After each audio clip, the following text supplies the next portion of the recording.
ರಾಜ್ಯದಲ್ಲಿ ಸರಣಿ ಹೃದಯಾಘಾತದಿಂದ ಸಾವನ್ನಪ್ತಾ ಇರೋರ ಸಂಖ್ಯೆ ದಿನೇ ದಿನೇ ಹೆಚ್ಚಳನ ಆಗ್ತಾ ಇದೆ. ಹಾಸನ ಆಯಿತು, ಈಗ ಬೆಳಗಾವಿಯ ಸರದಿ. ಬೆಳಗಾವಿಯಲ್ಲಿ ಮತ್ತಿಬ್ಬರು ಹೃದಯಾಘಾತದಿಂದ ಮೃತಪಟ್ಟಿದ್ದಾರೆ ಅನ್ನೋದರ ಡೀಟೇಲ್ ಸಿಗ್ತಾ ಇದೆ. ಪ್ರಮುಖವಾಗಿ ಓಡಾಡ್ಕೊಂಡಿದ್ದಂತಹ ವ್ಯಕ್ತಿ ತಕ್ಷಣ ಅಲ್ಲೇ ಕುಸಿದು ಬಿದ್ದು ಹೃದಯಾಘಾತದಿಂದ ಮೃತಪಟ್ಟಿದ್ದಾರೆ ಅನ್ನೋದು ಸದ್ಯ ಸಿಗ್ತಾ ಇರುವಂತಹ ಮಾಹಿತಿ. ಬೆಳಗಾವಿಯಲ್ಲಿ ನಡೆದಿರುವಂತಹ ಘಟನೆ ಇದು. ಎದೆ ನೋವಿನಿಂದ ಕುಸಿದು ಬಿದ್ದು ಯೋಧ ಮೃತಪಟ್ಟಿದ್ದಾರೆ. ಯೋಧ ಕುಸಿದು ಬೀಳುವ ದೃಶ್ಯ ಸಿಸಿ ಕ್ಯಾಮೆರಾದಲ್ಲಿ ಸೆರೆಯಾಗಿದೆ. ಆಸ್ಪತ್ರೆಗೆ ಸಾಗಿಸುವ ಮಾರ್ಗ ಮಧ್ಯೆ 37 ವರ್ಷದ ಯೋಧ ಇಬ್ರಾಹಿಂ ದೇವಲಾಪುರ ಸಾವನ್ನಪ್ಪಿದ್ದಾರೆ. ರಜೆಗಂತ ಯೋಧ ಇಬ್ರಾಹಿಂ ದೇವಲಾಪುರ ಊರಿಗೆ ಬಂದಿದ್ರಂತೆ. ಜಿಲ್ಲೆಯಲ್ಲಿ ಈ ತನಕ 8 ಜನ ಹೃದಯಾಘಾತದಿಂದ ಮೃತಪಟ್ಟಿದ್ದಾರೆ. ಹಾಗಾಗಿ ಜನರಲ್ಲಿ ಆತಂಕ ಸೃಷ್ಟಿಯಾಗಿದೆ.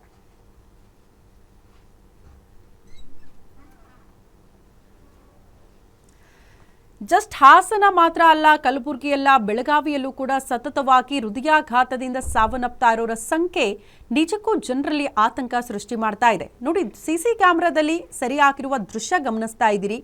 ಯೋಧ ಇಬ್ರಾಹಿಂ ದೇವಲಾಪುರ ಅನ್ನೋರು ರಜೆಗಂತ ಊರಿಗೆ ಬಂದಿರ್ತಾರೆ.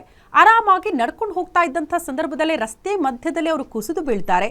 ಅಲ್ಲಿ ಇದ್ದಂಥ ಜನ ತತ್ಕ್ಷಣಕ್ಕೆ ಅವರನ್ನ ಎತ್ಕೊಂಡು ಆಸ್ಪತ್ರೆಗೆ ಕರ್ಕೊಂಡು ಹೋಗುವ ಪ್ರಯತ್ನ ಮಾಡಿದ್ರು ಕೂಡ ಆಸ್ಪತ್ರೆಗೆ ಸಾಗಿಸುವ ಮುನ್ನವೇ ದಾರಿ ಮಧ್ಯದಲ್ಲೇ ಅವರು ಹೃದಯಾಘಾತದಿಂದ ಮೃತಪಟ್ಟಿದ್ದಾರೆ ಅನ್ನೋದನ್ನ ವೈದ್ಯರು ಕೂಡ ಸ್ಪಷ್ಟಪಡಿಸಿದ್ದಾರಂತೆ. ಇದು ಬೆಳಗಾವಿಯಲ್ಲಿ ಮತ್ತಿಬ್ಬರ ಸಾವಿನಿಂದ ಸಹಜವಾಗಿ ಆತಂಕ ಸೃಷ್ಟಿಯಾಗ್ತಾ ಇದೆ.